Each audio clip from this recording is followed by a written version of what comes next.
Babe, wake up. You have to get tickets to see all your favorite podcasters on tour together. Hello, it's me, your Sounds Like a Cult host, Amanda Montell, here to invite you to this extravagant and very exclusive live variety show that I'm putting together on April 12th in Brooklyn, April 13th in Boston, and April 16th in Philly. My inner theater kid is exploding out, letting its inner freak flag fly by putting together this over-the-top live podcast hullabaloo featuring special guests like Kira and Griff from Petty Crimes and Kelsey from Normal Gossip, as well as drag performances, musical guests, exclusive merch only available at these 3 live shows. There will be cute drinks, meet and greet opportunities, and at each show, we're going to be talking about the topic of parasocial relationships. In the spiciest way, the tea that we're going to be spilling is so piping hot. If you live in or around Brooklyn, Boston, or Philly, you can find ticket links and more information as well as discount codes at the links in our show notes or at amandamontell.com/events. I am not doing more of these shows. It is just these 3, and I would absolutely love to see you there. I know all my special guests would too, so check out those links to get your tickets now.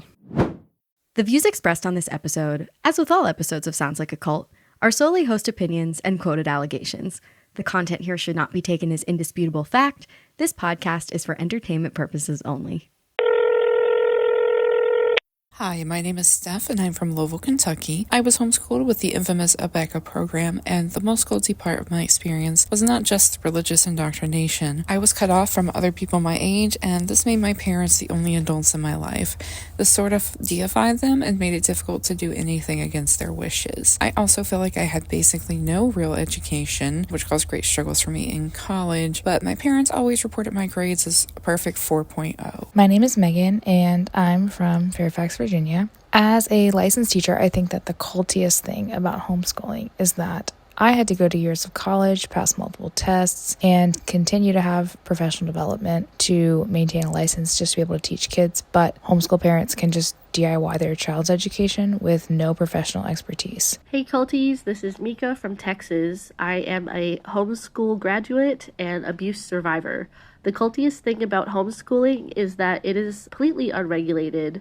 And in 48 out of 50 states, a convicted sex offender can homeschool their children legally. And a lot of times, homeschooling is used as a cover for all kinds of abuse, isolation, medical neglect, and these kids don't come into contact with any mandated reporters. This is Sounds Like a Cult, a show about the modern day cults we all follow. I'm your host, Amanda Montell, author of the books Cultish, The Language of Fanaticism, and the forthcoming The Age of Magical Overthinking. Every week on the show, you're going to hear about a different modern day fanatical group that puts the cults in culture. Today, we're talking about the cult of homeschooling. To try and answer the big question, this group sounds like a cult, but is it really?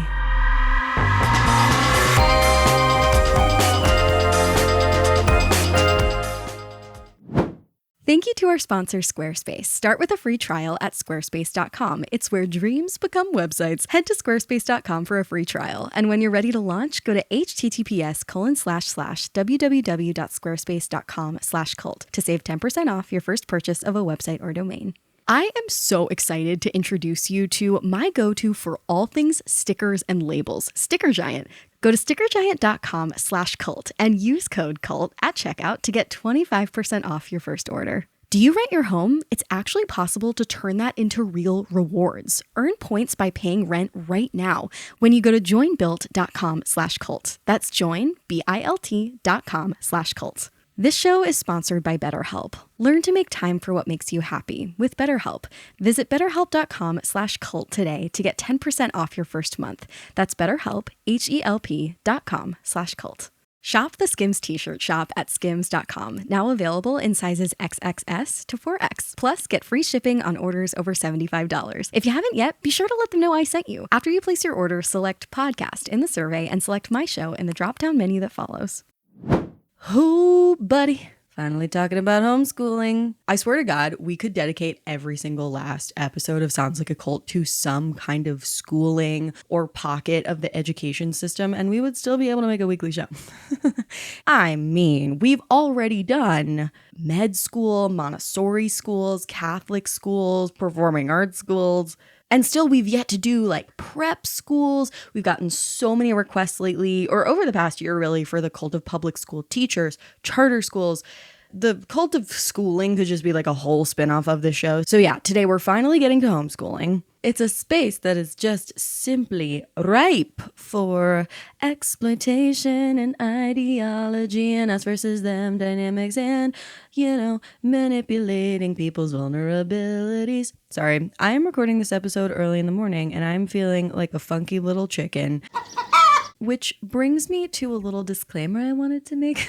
Just for anyone who's new to the show, I wanted to just get it out there because this is a delicate subject matter, homeschooling. We're talking about kids. We're talking about unregulated systems that can foster abuse. It's terrible. I just wanted to say that this is an opinion show. It's a show that does encourage us all to have thought-provoking discussions about the ways that cultishness shows up in contemporary society in places that you might not think to look. But if you would like a more journalistic take on this subject matter, I am going to link some resources in our show notes. I'm also going to quote some of these resources as I kind of like set up the topic before we get into our interview with my very special guest host today, who is a friend of mine who grew up homeschooling, but her experience was totally defying of the stereotypes of homeschoolers, which I think was a really helpful perspective for me. So that was a great conversation. Stay tuned. But yeah, check out our show notes because that's where you can click on a fantastic fresh air episode about the problematic status of homeschooling in America at the moment. There you can find the only current organization that lobbies on behalf of homeschooled kids and for increases in homeschool regulation.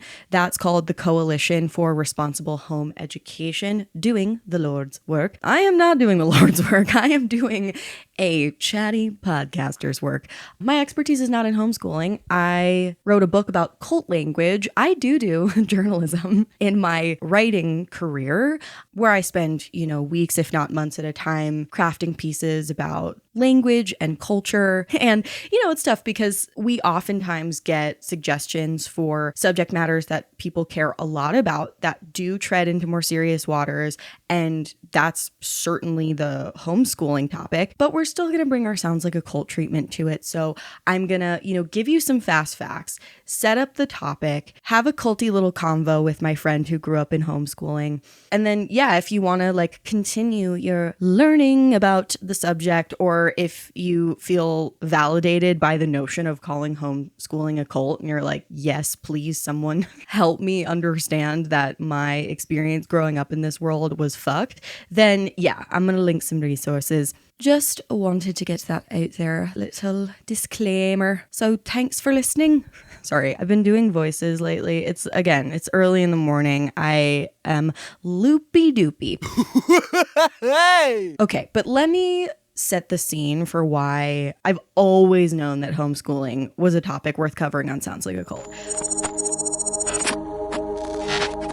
First of all, according to that Fresh Air episode that I referenced, which is titled "Homeschooling is Surging but Lacks Regulation Can Leave Kids Vulnerable to Abuse," homeschooling is the fastest growing form of education in the United States at the moment, surpassing both private and public schools in growth rate.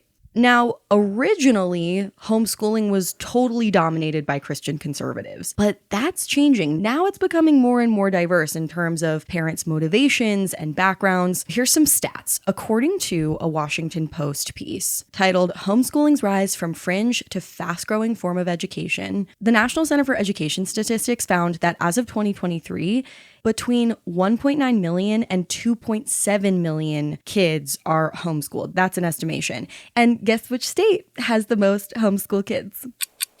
Yes, you guessed it absolutely right. It is Florida. According to the Washington Post, that's partly because its elected officials have grown friendlier to home education as they saddle public schools with politically charged restrictions on what can be taught about race and gender.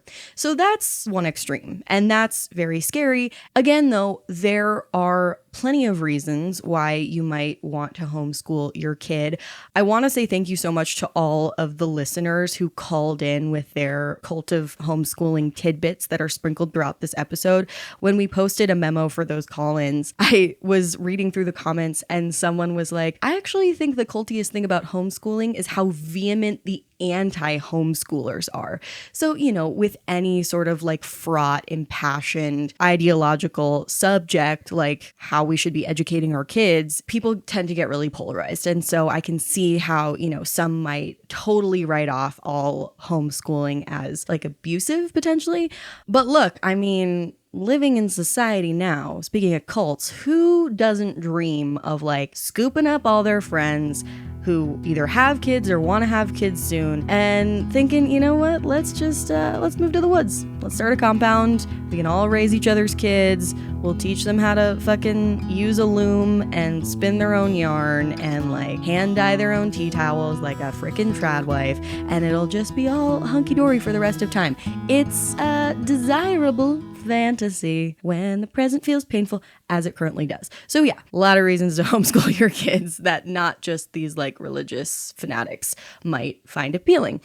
For example, what if your kid is horribly bullied in school? What if there's some kind of fundamental disagreement with teachers? A disagreement with what's being taught? I remember my parents growing up were like horrified by the low quality of science education in the public school system where I grew up. And I mean, Lord knows they were not going to homeschool me. But, the public schools do like for sure leave a little something to be desired here and there. But this Washington Post also cites, state homeschooling monetary incentives which exist. For example, in Florida, a homeschooling education incentive expanded by Ron DeSantis, insert vomit sound, could give homeschooling parents $8,000 per child per year. Also, school shootings. This is America. School is a scary place. Then, of course, it must be acknowledged that anti-vaxxers might not like the vaccination requirements of the school. Not great, but, certainly a thing. And then on the more reasonable end, a school might not be sufficiently accommodating to a child with special needs, and that could very well be a reason to homeschool. A quote from this Washington Post piece said, "Home education's rise has coincided with the fracturing of a nation unable to agree on the results of the last presidential election or how to fight a pandemic that has killed more than 1 million people." So it's not like homeschooling is on the rise for like a very positive, inspirational reason. It's on the rise because an institution that is supposed to provide us with reliability and care, we've lost trust in it. And those conditions are really how most cults in America have begun. This WashPo piece said one Hillsborough County school board member named Lynn Gray, who's taught at both parochial, public, and homeschooling co-ops, said that, quote, her experience left her worried about many homeschooled kids' academic preparation and lack of exposure to diverse points of view. So people on the ground who are close to homeschooling, they're worried because so many parents don't have formal education or understanding of what it means to be a teacher or how to teach kids. So that brings me to a discussion of regulation. I learned from this Fresh Air listen that regulation varies enormously across states when it comes to homeschooling, with some requiring no notification or oversight and others requiring registration and assessments. This lack of regulation, it raises some concerns, as you could imagine, for potential child abuse to go undetected. I heard about this totally heartbreaking case, the case of Roman Lopez, this 11-year-old boy in Michigan who was abused and eventually killed while being homeschooled. Michigan is a no-notice state, meaning there are no requirements for homeschooling, which some argue contributed to the lack of intervention in Roman's case. You can hear more about this in the Fresh Air episode, but this case just highlights the serious potential dangers of lax regulation in homeschooling.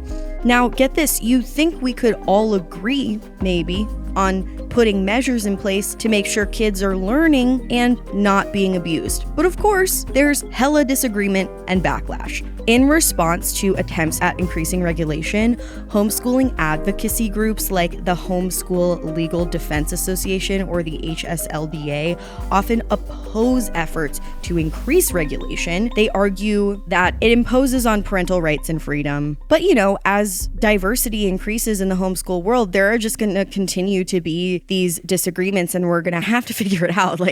I certainly don't know what those solutions are going to look like, but this is America, and this happens, like we're a society where a lot of different people with a lot of different views eventually have to come together and compromise on policy, but people get really bent out of shape, undies in a twist when it comes to educating their kids. And so this is just a hella fraught space. Now, before we get into our interview, and we're going to talk about the following subject matter a whole lot more with our guest, we cannot have a Cult of Homeschooling episode without addressing two subsects. One, something called unschooling, and the second is the extreme religious sect, the IBLP, which might ring a bell because we talked about it in our Cult of Reality TV Families episode, where our special guest hosts were Jill and Derek Dillard. Jill's original last name was Duggar, so the Duggars are a member / were a member of this extreme religious sect, which promotes homeschooling in a way that is quite disturbing.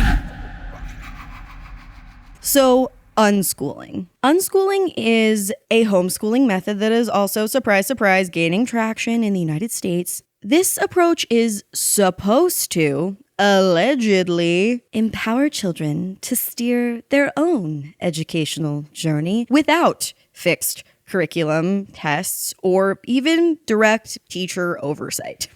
It encourages children to explore their creativity and interests autonomously. So it's like a fancy, fun version of neglect. Yeah, on the real, all this freedom, it's chaos for a child. Again, we're going to talk way more about it with my special guest. But yeah, a lot of unschooled kids, shocker I know, come away without basic knowledge, such as, I don't know, their times tables or knowing where Canada is. But yeah, there's like a whole culture that's been formed around unschooling. There are these specialized camps like the Not Back to School camp, where they'll foster these environments where teenagers have like way too much freedom, including unconventional sleeping arrangements, and basically no restrictions on behavior. This world is pretty uninclusive, as you might imagine. A lot of these programs caution against attendance by young people who have mental health conditions or allergies because there's just no infrastructure. It's like a fucking free-for-all. So that's one subsect of the homeschooling umbrella. Then on the way far other extreme, the sort of opposite of having no restrictions, you have the IBLP, the Institute in Basic Life Principles. So this religious higher up at the IBLP named Bill Gothard founded something called the Advanced Training Institute, which is like the IBLP's homeschooling branch. The Advanced Training Institute, ATI, promotes a strict hierarchical worldview. The whole thing aligns with the Quiverful movement. LOL, my favorite religious sect name. Quiverful sounds charming and quaint. It's not. This group advocates for basically as having many children as you possibly can as a divine mandate. Oh no, I see your ATI and I raise you my IUD. Anyway, ATI emphasizes strict control over women's appearances, including long hair without styling products. Okay, it is a look. Laura Ingalls Wilder core, we do stand. Head coverings in church, modest dress codes, and the curriculum dismisses the idea of higher education for women, steering them toward traditional roles instead. It's tradwife energy, God doesn't want you to go to college, that vibe. So basically, homeschooling is like a painter's palette where every shade of wacky or mistrustful of institutions can like dab on there, and sometimes they mix, and sometimes it turns out an ugly fart color. I don't know if this analogy is making sense. The point is, the homeschool community is culty from every direction, no matter how you slice it. And with that, I am very excited to welcome a friend of mine to guest host the rest of this episode with me. Please welcome homeschool survivor and current internet content creator, Justina Sharp.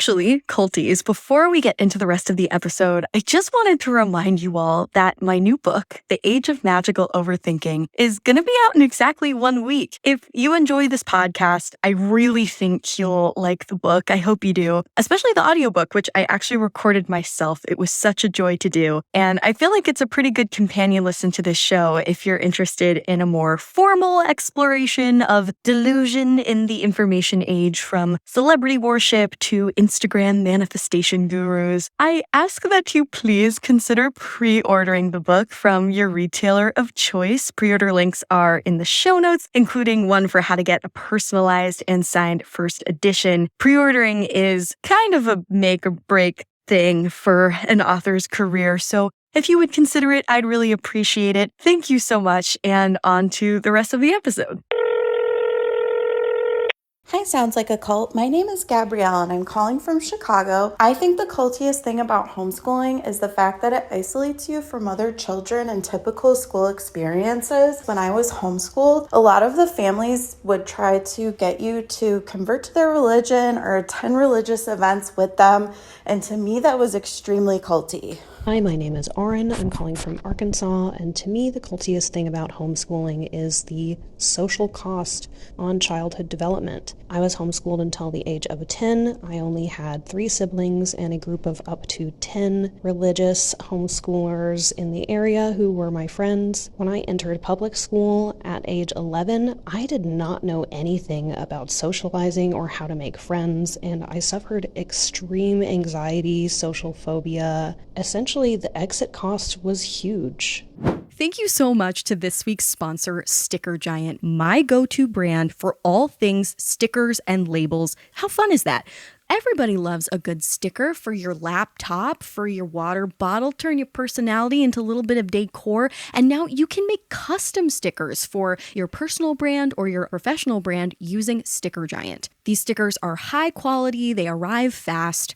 I actually recently used Sticker Giant to turn the Sounds Like a Cult logo into stickers, and I was so impressed by how quickly they arrived, by how bright the colors look. Sticker Giant is a Colorado-based company, and they just simply do lovely work, bringing unmatched quality and speed to the world of custom stickers and labels. For listeners, you can get 25% off your first order with code CULT at checkout.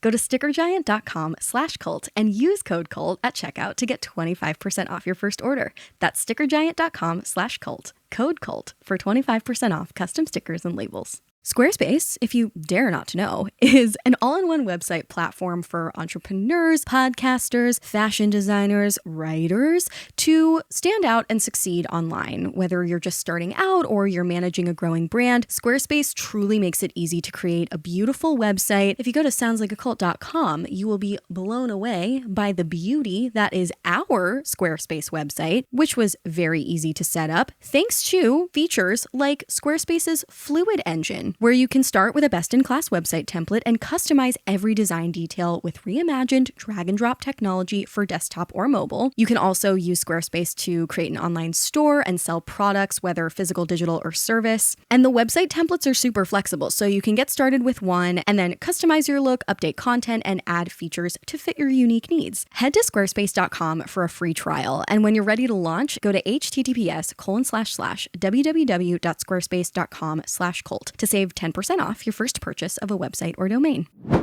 Justina, could you introduce yourself and how you're connected to the cult of homeschooling? Yes. Okay, so my name is Justina, and I am now an influencer, actress, all those fun internet things. But previously, I was homeschooled from 4th grade until I graduated high school when I was 16. Wild. I was just mentioning before we started recording that you are the only homeschooled person that I currently know to my knowledge, because there might be some in our midst going stealth. And you were saying how when people tell you that you don't seem homeschooled, you take that as a compliment. Can you elaborate? Yeah, I mean, first of all, yeah, there are homeschoolers everywhere. And I feel like there's a certain threshold that you like, as long as you stay on one side of it, then you don't have to tell people. I think that the homeschooler that most people believe in when they hear the word homeschool is not a real person. It's like a weird cartoon in their minds. And I don't want to be that. That is completely fair. What are those like cartoonish qualities that come to mind for you that you'd like to dispel once and for all? I think the most succinct is the opening scene of the original Mean Girls. Right. With the homeschooled kids. Your mother's Mean Girls. Yes. My mother's Mean Girls. Remember that in the fucking trailer, the first trailer that they dropped, they were like, this is not your mother's Mean Girls. I'm like, who's the mother? Whose mother? Anyway, the original Mean Girls, opening scene, they have those homeschooled kids in their overalls talking about, I think, like shooting dinosaurs and homosexuals. Yeah. That is what people think all homeschoolers are. And here's the thing, different strokes for different folks. I'm sure there's at least one kid out here in this world that is that kid.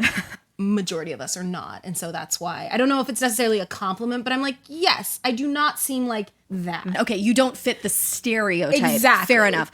Okay, so speaking of stereotypes, growing up, I knew precisely two people who had been homeschooled up until the point that they joined our arts magnet high school. These two twins who were definitely known as weird, gorgeous, blonde, freckly. Like they looked like they had survived fundamentalist Mormonism. Like that was the look that they were serving. They might have. They were homeschooled kids coming to your school. Exactly.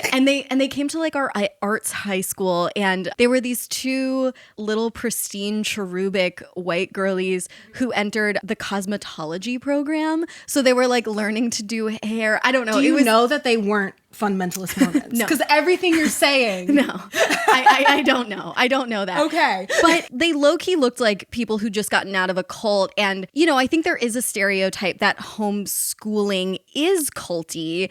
And I was wondering, from your perspective, what elements of that impression are true and justified versus unjustified? Yeah, I mean, that's totally fair. First of all, I think that there needs to be an understanding of like homeschooling is like just a verb. Everyone can do it differently. And I think that's like one of the good things and one of the bad things in terms of like when you think about like what's culty about it. Speaking only from my experience, which was definitely on the more like, I'll say liberal side of the spectrum, what is culty about it is the inherent premise of like you are taking children out of the standardized setting for whatever reason and can kind of create their world in a way that a lot of parents can't at this point in time. And then sometimes, like with anything, that can be really scary and quite frankly dangerous and neglectful. Not in my personal experience, sorry, Mom, but I have seen it happen.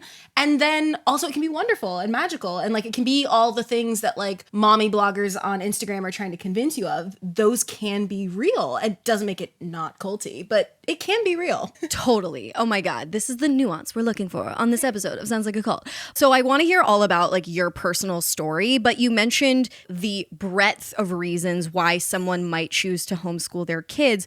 My impression is that religion is one of the main ones, but honestly, in this world, in this society, in this economy, in this culture, I can totally relate to and have myself contemplated the desire to want to like save the children. Remove the youth. Yes, hashtag save the children from like, I don't know, anything from like the flaws of the schooling system in general. And those flaws are only becoming more apparent with late stage capitalism and class disparity and the rest. And also just like a fundamental mistrust of society and kids are mean. And, so could you talk about some of the broad reasons why someone might choose to homeschool their kids from your perspective? Yeah, absolutely. So obviously religion is huge. I was not religiously homeschooled and most of my homeschooled friends weren't because of the simple fact that if you are choosing to homeschool your child for religious reasons, you most likely want to keep them within the religious sect. Like you want to keep them in the community so they're not going to interact with kids like me, our hedonistic ways of just being homeschooled. Heretic. Yes. So I'd say religion. Most recently, the one that I have encountered is this sort of like, it's not religion and it's not just the school thing. It's some secret third thing that people can't really articulate where they're just like, people always say, I want to spend time with my kid. And it's just this like yes, I've secret heard that. third thing that kind of encompasses everything. Like they want to homeschool their kid because they want to spend more time with their kid. And I would say a lot of the parents when I was growing up, that was what they would probably have told you if they were saying like, they were like, oh, I want to spend more time with my kid, which, can go in a myriad directions. Right. I've heard that before from, I don't know, like mommy YouTubers that I've seen in the ether being like, why would I give my kid away to someone else for 8 hours a day? I like miss their upbringing. I can see where they're coming from, but at the same time, like, it does create this sort of cultish atmosphere, and I hope people don't take offense to it when I say that. I mean, it can create this like sense of insularity when like kind of the only people that a family is interacting with all day long are each other. Yeah, and I think it's also sort of a weird like privileged dog whistle because it implies a lot of times that other people don't want to spend time with their kids or don't like their kids. Yeah. Ironically, none of those reasons are the reason I was homeschooled. Yeah. Okay. So let's make this about me. Yeah. No. Let's please make this about you. Me. Yeah. So I was in a charter Montessori school, which I know is another cult adjacent you've spoken about in the past. Yes. And I will say this: I think that systems like Montessori are wonderful for small children. I have great memories of my time in my Montessori program, but it got to a point where my mom went to a parent-teacher conference and they effectively told her I had finished. So my mother, for context, my mother is from Germany. They have very strict education standards. They're very specific. Children are learning. And she sat down. Children are learning. Yes, indeed. And jawohl. You taught me the most incredible German word that is a lexical gap in English, and I wrote it down. Can you just teach the class? Yes, because actually it's a cornerstone of my education that my mother really built in. It's Allgemeinwissen.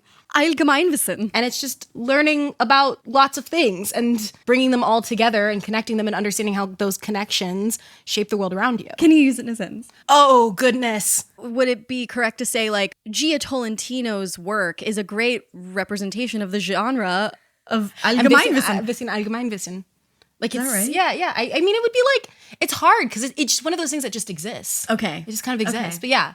So my mother went to this PTA meeting with my father, I'm sure, but he's not a main character in the story. And they basically were like, well, we love Justina. She's so smart. She's reading at an 8th grade level. She's done everything. And that is because the Montessori principles as they were being applied in my school at the time were sort of free-led education. You worked through a curriculum that was assigned to you, and I had simply finished mine. And so I was spending my days... Okay, Matilda. Literally spending my days reading all kinds of things, specifically books about Elizabeth I. I was really fixated at that point.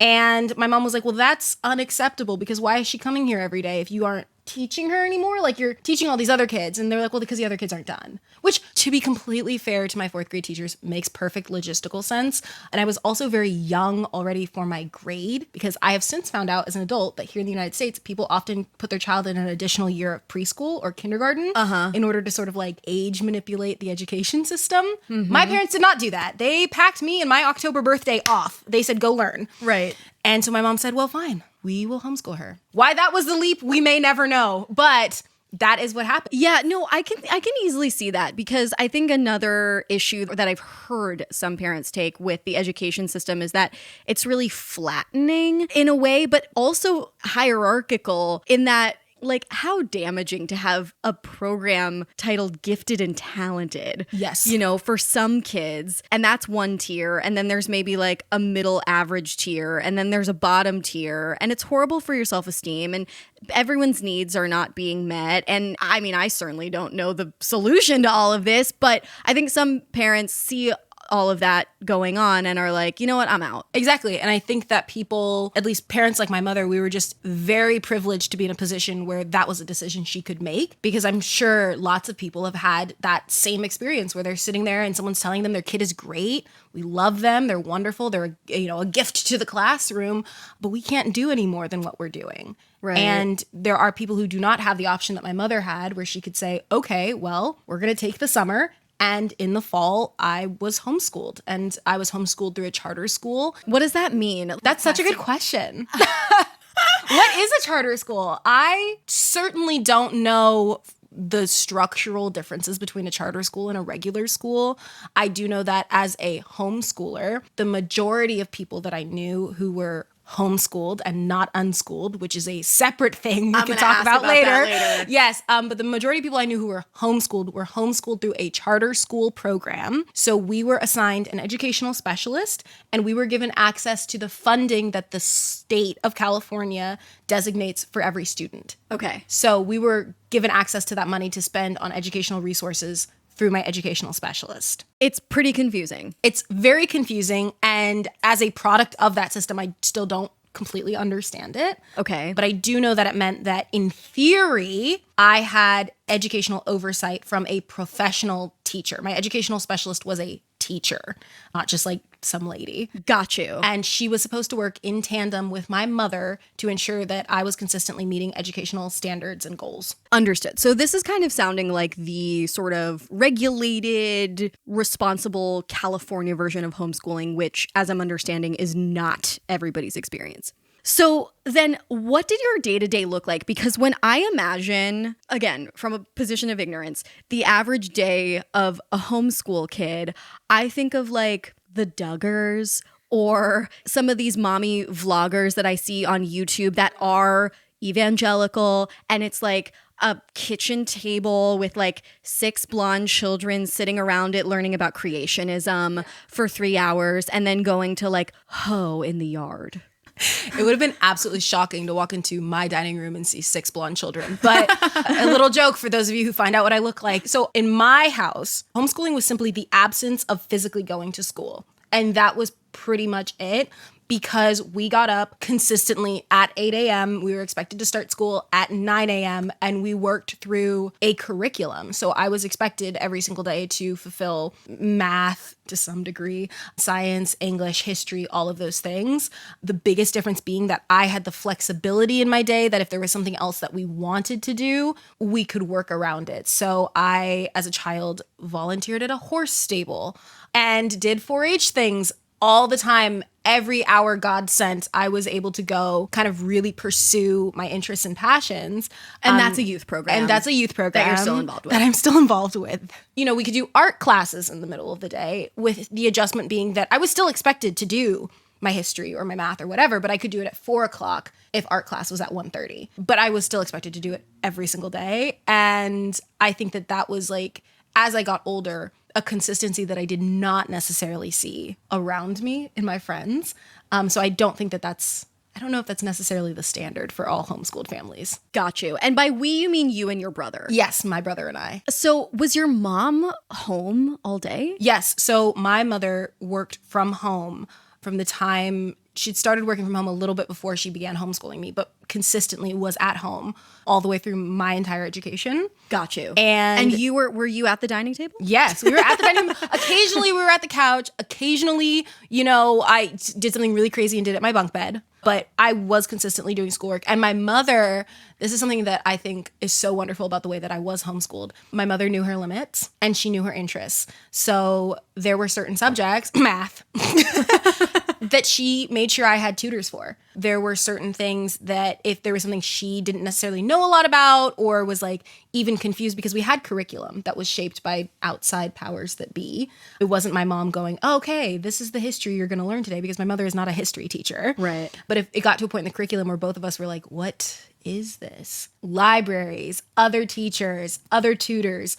She was very consistent in making sure that like I was educated. Yeah. I wasn't just at home playing school. I love this because it's very much like German lady does high-end homeschool experience for children. Yes. Like that's what, sorry, I keep doing this German accent. It's so funny because my mom doesn't have an accent. So this is like extra funny. No, this is like extra funny because my mother has no accent whatsoever. God damn it. And you would be shocked to meet her. And then you see her name written and you're like, what is happening? But no, this is great. This is satisfying. I'm picturing this like very glamorous governess. But I think she'll enjoy that. I guess I'll never I think she'll know. think it's funny.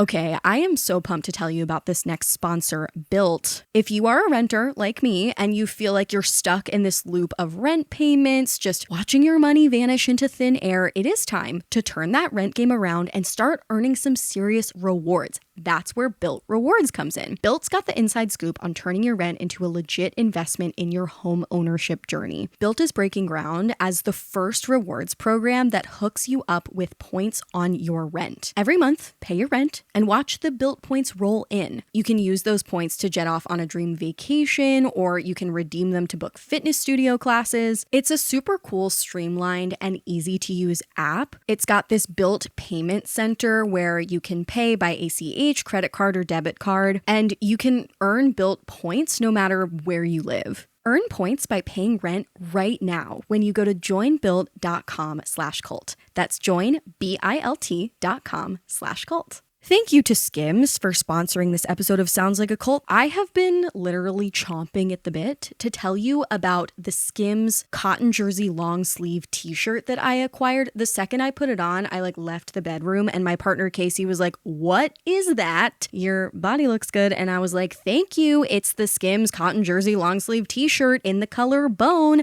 I have been wearing it inside of the house, outside of the house, with a little blazer or just on its own. These Skims t-shirts are so flattering. I cannot believe it. They're so comfortable as well. Genuinely, I find that Skims makes the best basics. I genuinely didn't think that my torso could look that good. But lo and behold, thank you very much. Shop the Skims t-shirt shop at skims.com. Now available in sizes XXS to 4X. Plus, get free shipping on orders over $75. If you haven't yet, be sure to let them know I sent you. After you place your order, select podcast in the survey and select my show in the drop-down menu that follows. This show is sponsored by BetterHelp. I think a lot of us feel a general sense of ennui in the culture right now, maybe a sense of not knowing how best to spend your time. If you can relate, therapy can actually help you find what matters to you so that you can do more of it. I have personally benefited hugely from therapy over the years. I started going when I was 26. Therapy had been stigmatized throughout my upbringing, but once I started going, I couldn't believe it had taken me that long. And I actually used BetterHelp myself during the pandemic when I wasn't able to access my in-person therapist. And that was really useful during a time when I felt restlessness, to say the least. If you're thinking of starting therapy, give BetterHelp a try. It's entirely online, designed to be convenient, flexible, and suited to your schedule. You just fill out a brief questionnaire to get matched with a licensed therapist and switch therapists anytime for no additional charge. Learn to make time for what makes you happy with BetterHelp. Visit betterhelp.com/cult today to get 10% off your first month. That's BetterHelp, HELP.com/cult. It sounds like a cult. I'm Malin Bracken calling in from Boston, Massachusetts. I think the cultiest thing about homeschooling is the fact that the parent isn't really a trained professional, so they can't pick up on learning disabilities and might just play it off as oh, my child's just a little different than others. I had a girl who transferred to my public school after being homeschooled her whole life, and off the bat, she got diagnosed with dyslexia, ADHD, and a few other things, and I remember talking to her, and she was like, "I cannot believe I had all of these learning disabilities because my whole life, my parents just told me that this was normal and this was just how I was." Hi, I'm Bethany calling from North Carolina, and I was homeschooled my whole life. First, the blatant indoctrination within all of the curriculum. Second, the separation in activities and extracurriculars from other kids. And third, the inability for most kids to pick where they go to school because most parents just put them in homeschooling and don't let them go anywhere else. Hi, my name is Emery, and I'm calling from Lewiston, Maine.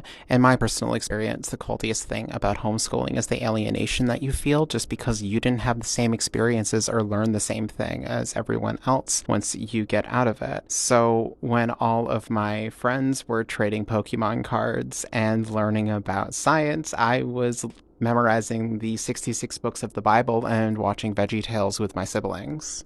Okay, so did it feel like you were different growing up? Did it feel like you were in a cult of any kind? Oh, absolutely. I think that there's this thing when you're a child about being homeschooled that is so fun because especially for me, because I had gone to school. I knew what I was not doing. I woke up every day and I was like, I don't have to go, and you guys do. And so there's some very sort of delicious satisfaction as a child. Smug. Literally, I think it's so insane though when people are on camera now, because now we have so much more access to watch other people than we did when I was homeschooled. But I've seen so many homeschool parents be like, well, they can go back to school anytime they want. Your kid is most likely never going to want to go back to school. Yeah. Because why would they? People have these beautiful homeschooling setups with jungle gyms and trampolines in the backyard. And I'm like, your local public school 305 does not have a trampoline in the backyard.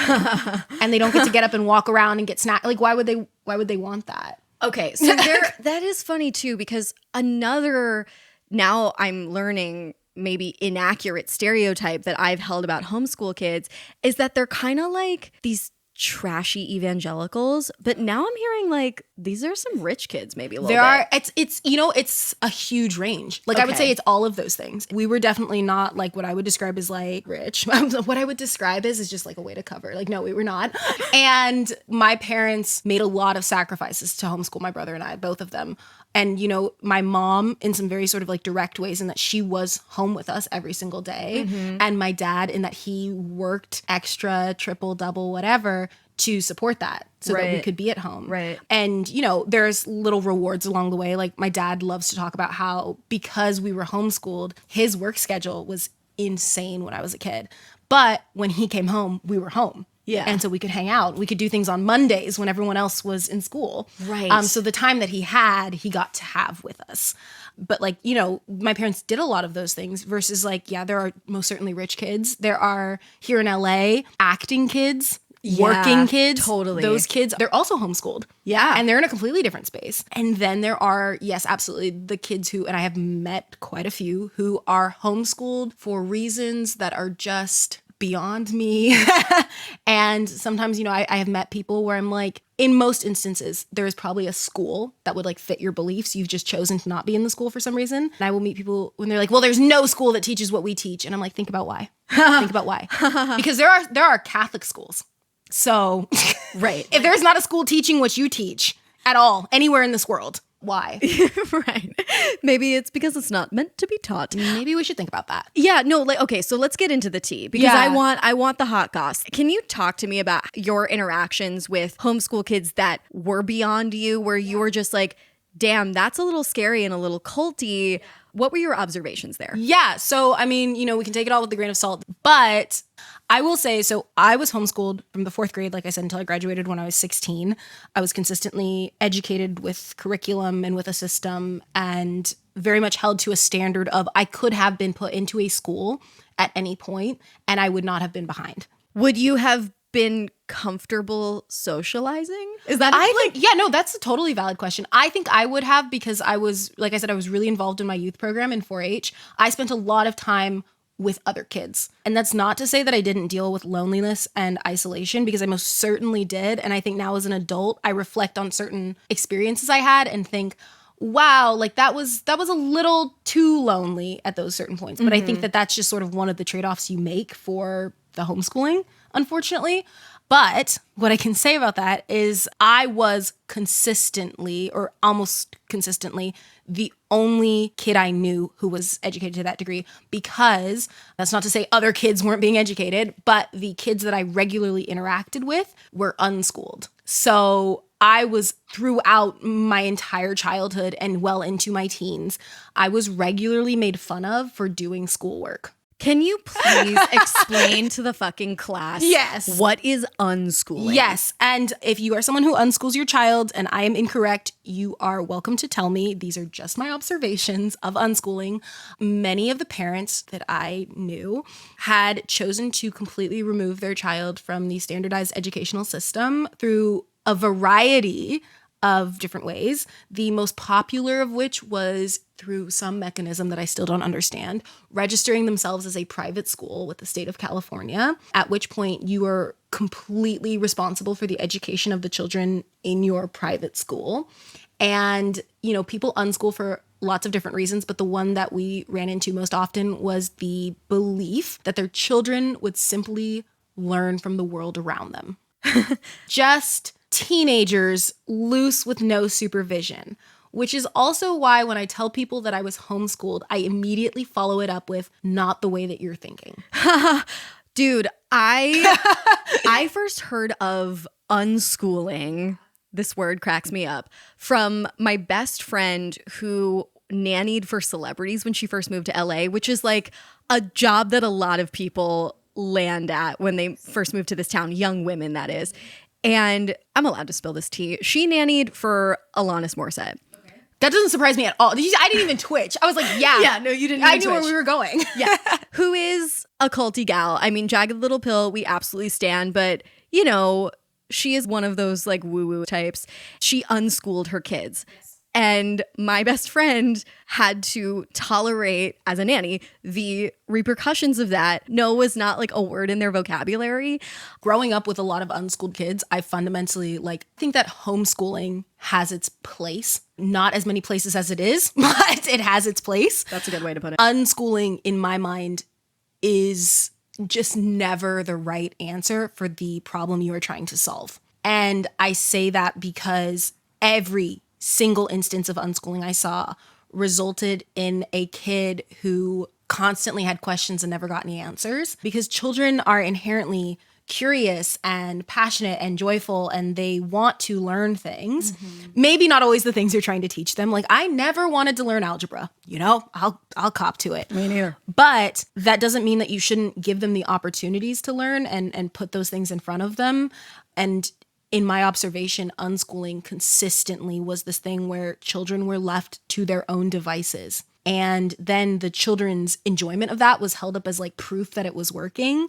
But yeah, if you leave a 14-year-old unsupervised regularly with a bunch of other 14-year-olds to do whatever they want, and they're accountable to no one and no systems, sure, they're having a good time when they're 14, but it's a little more awkward when you're 18 and you don't have a legitimate high school diploma, you can barely read, and you have no functional skills whatsoever because you have been exclusively amongst other people exactly like you who are also lacking those skills. Yeah, it's very Lord of the Flies. It's extraordinarily Lord of the Flies. And I also think that, unfortunately, unschooling, in my observation, led to sort of a death of innocence.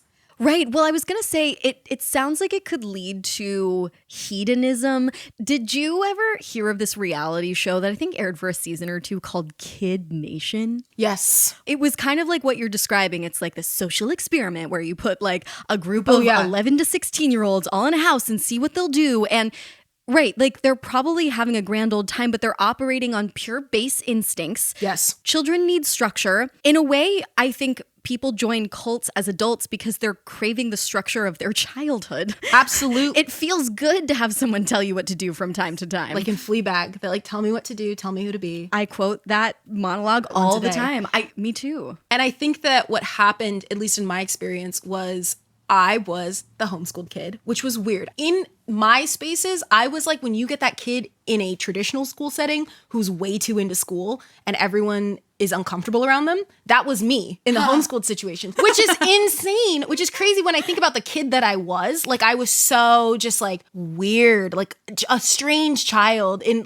a fun way, a fun, quirky way. Yeah. And then to these other kids, I was this buttoned up, no fun vibe killer because I was sorry, I have to leave because I do need to finish my essay on the book that I got to pick about the subject that I'm really interested in. Right. But to these other kids, I was in many ways representing something that they had been taught was an enemy, which was standardized education. And their parents consistently, there was this thing that we heard where they were their parents would treat schoolwork as the devil. Fascism. Schoolwork. Yes, it was oppression. I remember my mother was told that she was oppressing me, which is just, there's so many layers to this. But it was that she was oppressing me by forcing me to work through a curriculum and to learn in a standardized way. And when I think about how whimsical our use of the term standardized is absolutely insane to me. Wow, this is a cultish conversation that I didn't necessarily think we'd be having. I thought we were about to roast evangelicalism for an hour.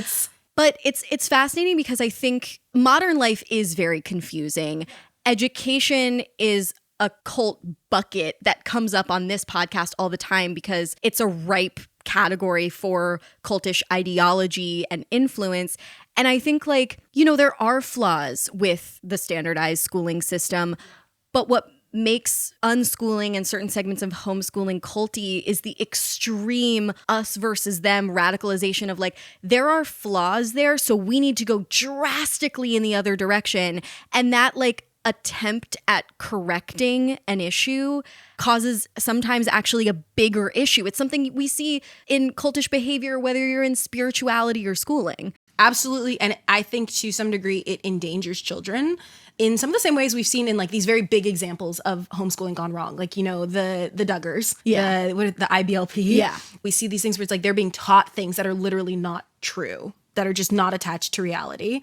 And in unschooling, something similar is happening, but the thing that they're being taught is actually about human interaction. And these children are being placed into environments that are just not appropriate for anyone. Like, there are situations that I observed, I was never part of, because my mother always knew where I was and what I was doing and who I was with.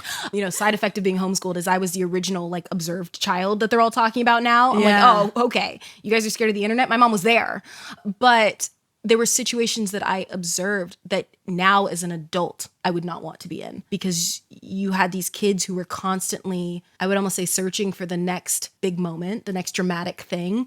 And in a school environment, that sort of chase is contained by structure. Yeah. It's, you know, yeah, kids are mean. Sure, kids are mean in school. And I've seen some horrible instances of bullying and all of those things.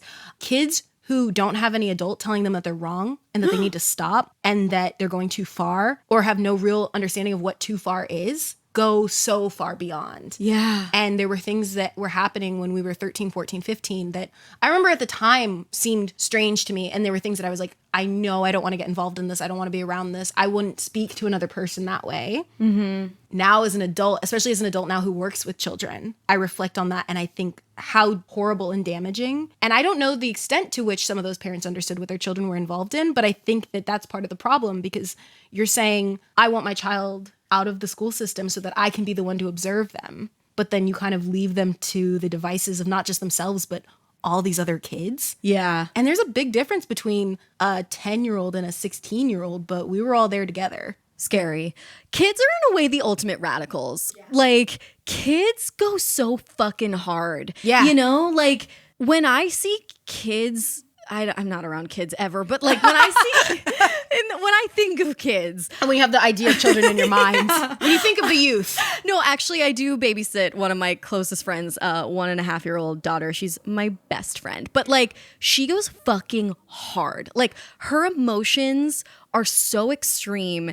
It puts a kid in a position where like they could be susceptible to delusion, cultish belief, cultish behavior, especially when they're only around other kids who are operating in those emotional extremes. Oh, absolutely. And I think often something that has come up in conversation about my homeschooling experience as an adult now is that I was spared the worst of our experiences by the fact that I had outside forces that I was accountable to. So Yeah. I had my parents.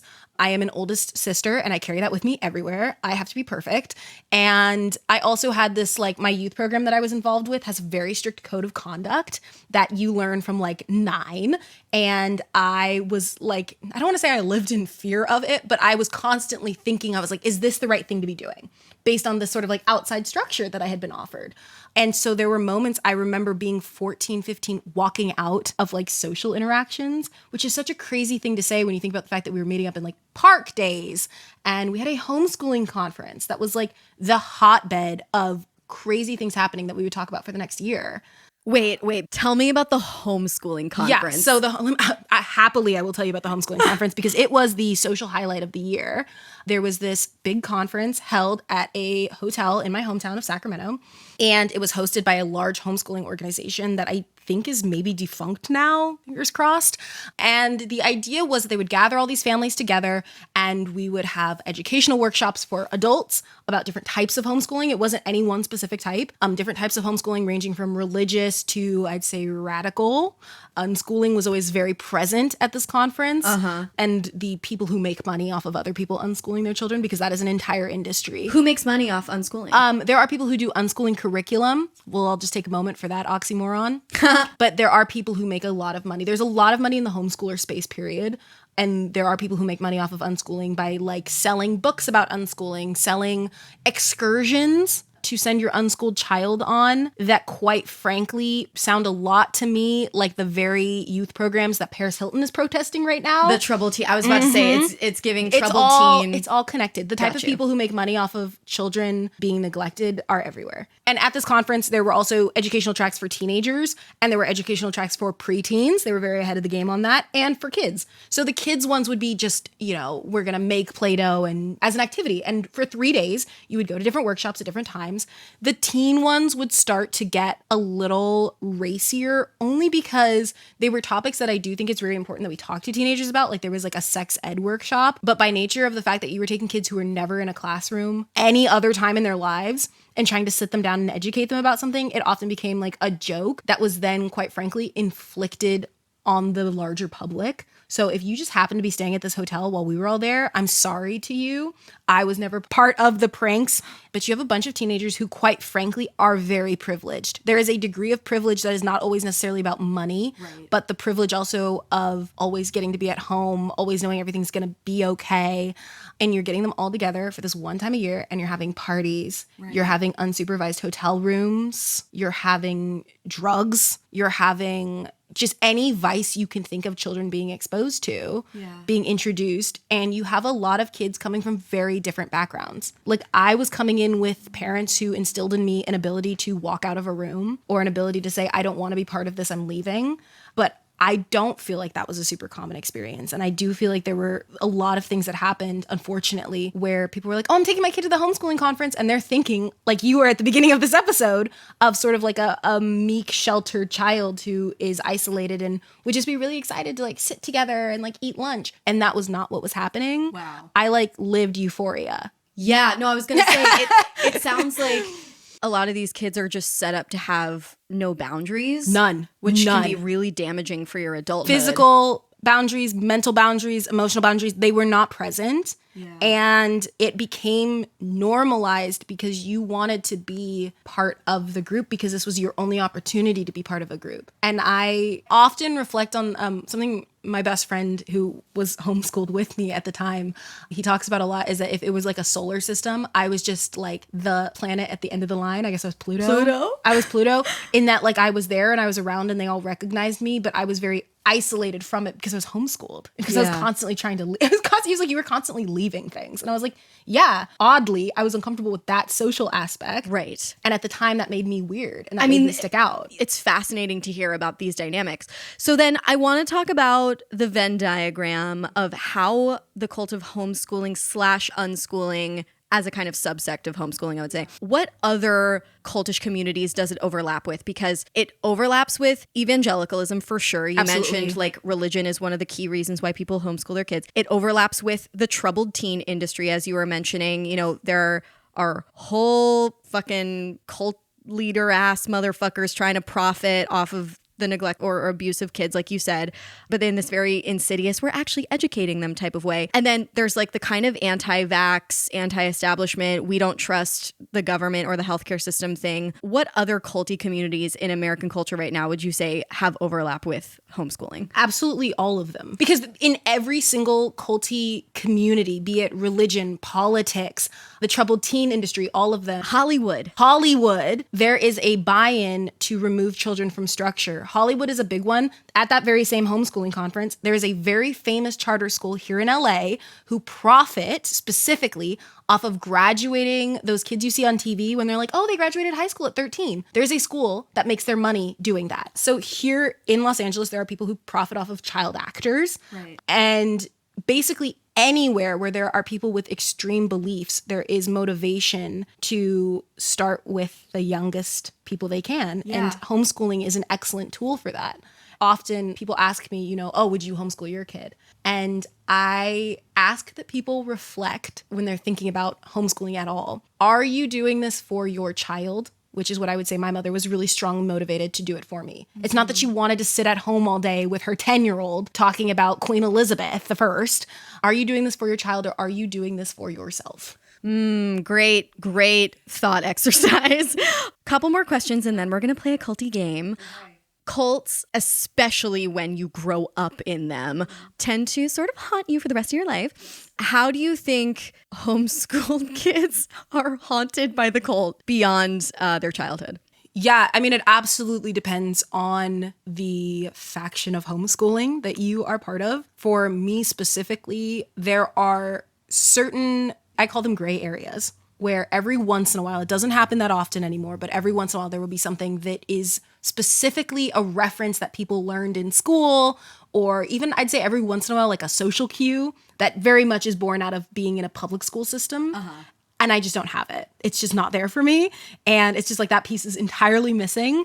And I think that a very big way that I specifically was haunted by it is that I graduated high school very young. I had no understanding of how the college system in the United States worked at all. My mother, as aforementioned, is from Germany. My dad comes from a military family where that is sort of the path after high school. And I had no understanding of how to get into college or what was required of college. I did not know any of the prep things they teach you in high school. So Dude, this is like my dad, who spent his teenagers in like a real, everyone can agree, cult compound. Yes. Yeah. And so that for me was going to college and not knowing just the things that I think you probably take for granted if you went through public school, like the formatting of how to write essays. I had a college professor my very first year. She asked us to write a 5-page essay on the gold rush, I don't know, California history.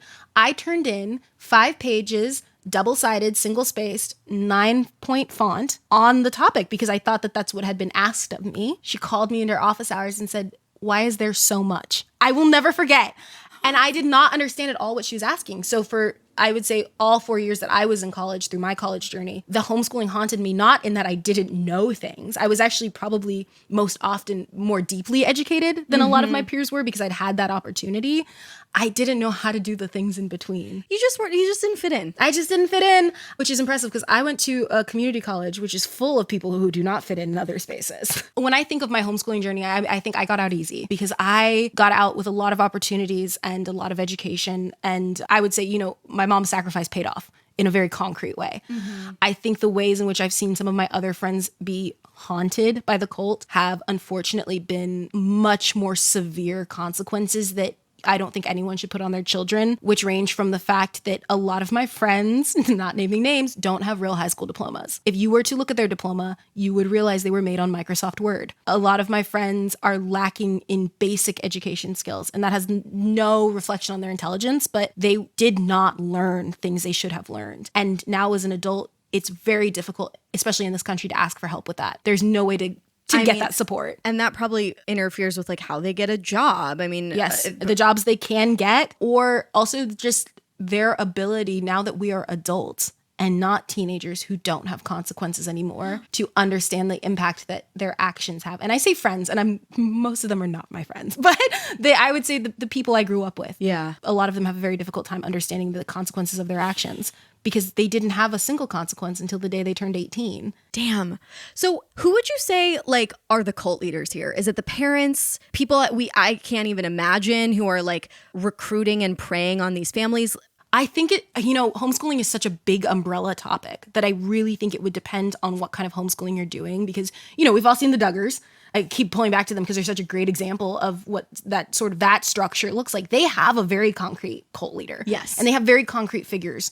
Which is Bill Gothard of the IBLP. Yes. Listen to our Cult of Reality TV Families episode if you haven't already because you will learn all about that. That man is a very concrete figure as opposed to, I'd say, the environment in which as previously mentioned, I was not part of it.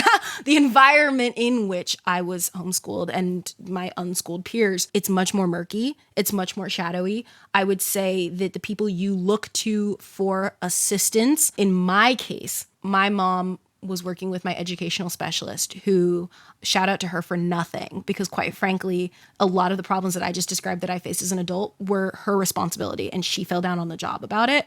But then in the unschooling space, there were these transitional people who would just come out of the woodwork because they saw an opportunity. Like there are grifters everywhere. Mm-hmm. And they would see an opportunity to take these parents who in some instances had the money and in other instances did not, and take advantage of them. And in some more insidious situations, take advantage of their children, because you had these children who didn't even have the fire alarms that we teach kids in school of like, hey, if a stranger talks to you, run away from stranger them. danger. Stranger danger. Like the things that we just teach kids that, on a larger scale, people are like, oh, those don't work. They're not protecting the kids. Well, these kids didn't even have that. Yeah. And so it's like, who's your cult leader? Depends on the day, depends on your play group, depends on which homeschooling conference you're at. Right. I would say in a lot of ways, the parents in the unschooling space that I was raised in, the parents are not the cult leaders. The parents are whatever, like the third in command. Yeah. Because in a cult, there's like, you got the cult leader, you have the second in command who's actually executing, and then you have that third person who's just like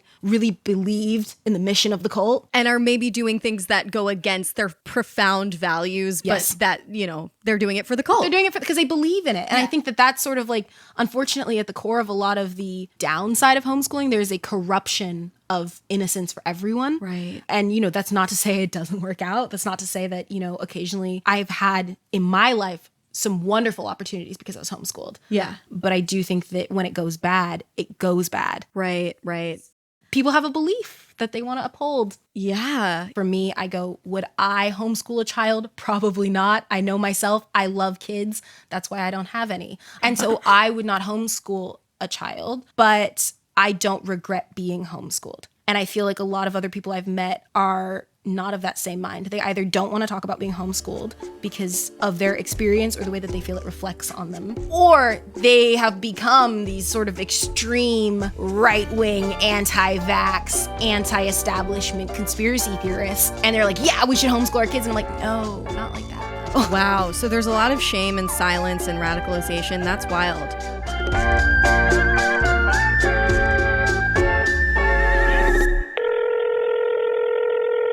Hi, sounds like a cult. My name is Rael and I'm calling from Victoria, BC, Canada. Myself and all of my siblings were homeschooled from K through 12, and I think that the cultiest thing about homeschooling is how religious fundamentalists can use it to indoctrinate children, teaching them only what that specific group believes to be true and completely leaving out large chunks of history and scientific fact and theory. Amongst those I personally know, this also led to disproportionate levels of abuse, as there were very few adults outside of the group who could notice or report concerning behavior. Furthermore, in my experience, very few of us who are homeschooled the whole way through are provided with a level of education that allows us any access to higher education or gainful employment outside of entry-level jobs. Hey, sounds like a cult pod. This is James from Pontiac, Michigan, and I think the cultiest thing about homeschooling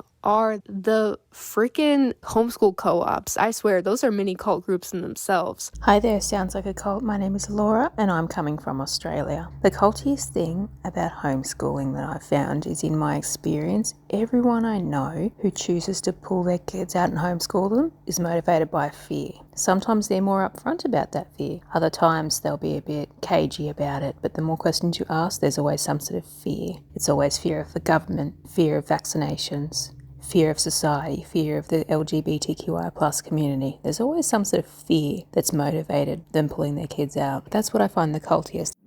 Okay, so now I want to shift gears, lighten the mood, and play a little game. I have been waiting for this.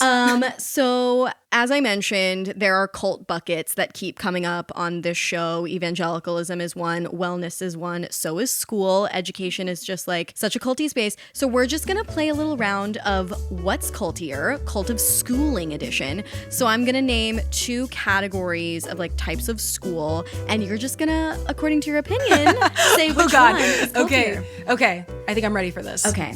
What's cultier? Homeschooling or Catholic school?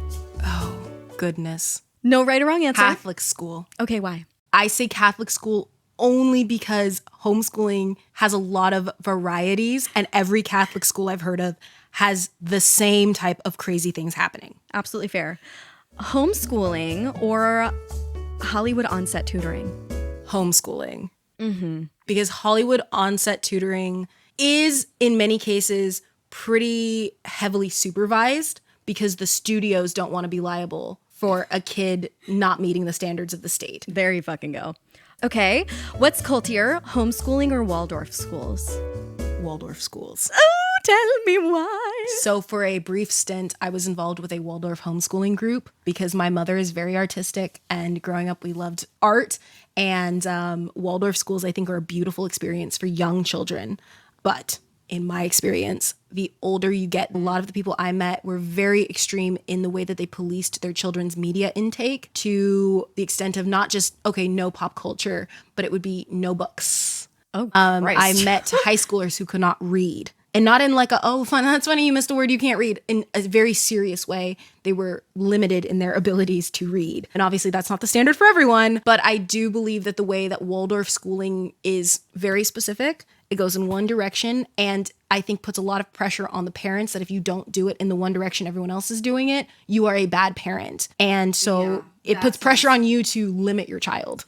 culty as hell. Homeschooling or wilderness schools, like the troubled teen industry. Oh, this is a tough one because they can be the same thing. So I guess in that case, I would say that wilderness schools are immediately more culty, with the caveat that everyone should always do a lot of research on the people that they are giving their children to. Because, yeah, those wilderness programs and homeschool programs overlap. And in some instances are the exact same program being billed and advertised in two different ways.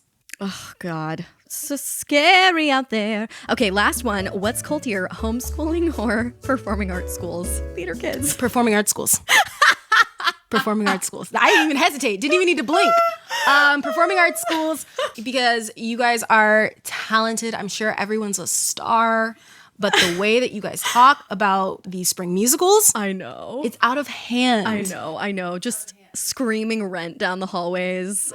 Like the Hare Krishnas. I don't even, you have been in a cult since day one. And if it makes you happy, I'm happy for you, but didn't even need to hesitate. No, that is so fucking hysterical because we spend this whole hour like roasting homeschooling, but really like no one's in more of a cult than me. Cult of recovering theater kids. Okay. So now I'm going to ask the ultimate question, the most important question of every episode of Sounds Like a Cult. Justina, yes. Out of our 3 cult categories, live your life, watch your back, and get the fuck out. Which one do you think the cult of homeschooling falls into? I've done a lot of thinking about this since the age of 9, and I think it is a watch your back. Oh, it's not a get the fuck out. It is not a get the fuck out because I think there are kids like me in this world, and for their benefit, I say it is just a watch your back, and hopefully your parents will do the same.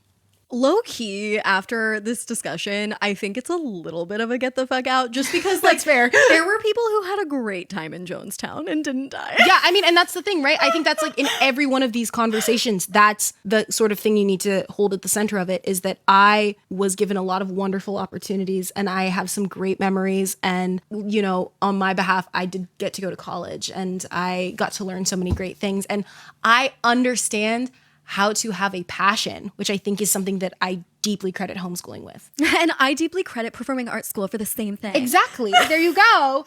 But I also have to acknowledge that that is not going to be the truth for everyone. So yeah, so that's part of it, is like, watch your back. Hopefully your parents will also watch your back. Mine did. And that's why I can sit here and have this conversation with you and not feel like I need to hide the fact that I was homeschooled. Right. But also I'm not trying to like be like, oh, everyone should homeschool their child, which we're entering a new wave of my particular cult. I mean, theater kids have always been theater kids, but with the advent of the mommy blogger, we're entering a completely new era for my cult. And so Tradwife era. I just hope that people listen to this and think about my question from earlier. Are you homeschooling your child for your child, or are you homeschooling your child for yourself? Amazing. Okay, if folks want to keep up with you and your work and your cult, where can they do that?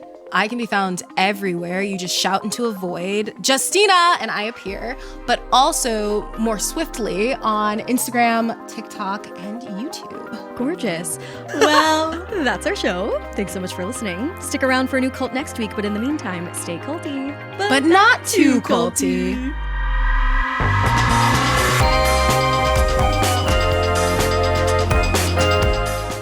Sounds Like a Cult is hosted and produced by Amanda Montell and edited by Jordan Moore of The Pod Cabin. Our theme music is by Casey Cole. This episode was made with production help from Katie Epperson. Our intern is Reese Oliver. Thank you as well to our partner, All Things Comedy. And if you like the show, please feel free to check out my books, Word Slut, A Feminist Guide to Taking Back the English Language, Cultish, The Language of Fanaticism, and the forthcoming The Age of Magical Overthinking, Notes on Modern Irrationality. If you're a fan of Sounds Like a Cult, I would really appreciate it if you'd leave a rating and review on Apple Podcasts.